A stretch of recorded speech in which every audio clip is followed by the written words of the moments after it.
রে আমার বন্ধুটা খুব অসহায় অসহায় রে। এই মালটি লই আমার বন্ধু কেমনে বইয়া রয়েছে রে, আমার কাছে খুব খারাপ লাগতেছে। সাই বন্ধু শরমের কিছু নাই, একটু তাকাও তাকাও।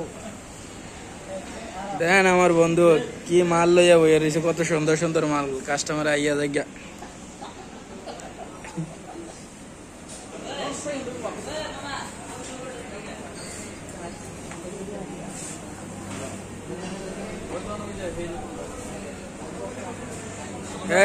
এটা কিন্তু ভিডিও করে স্যার দিতেছি।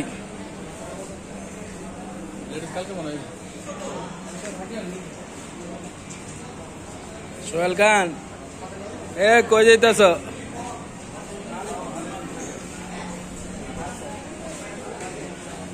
তোরা দন আজ মাল তুলে হটালিছ।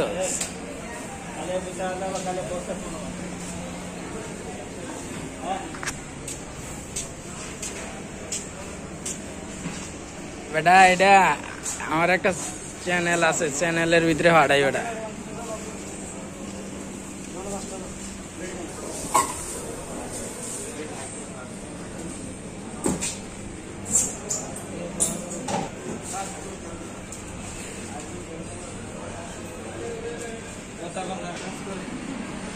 এরম মাছ যদি এতারা এরা প্যাকেট করে দেয়, এতারা তো কাম করে খাইতে হয় না ভিডিওত মানুষ।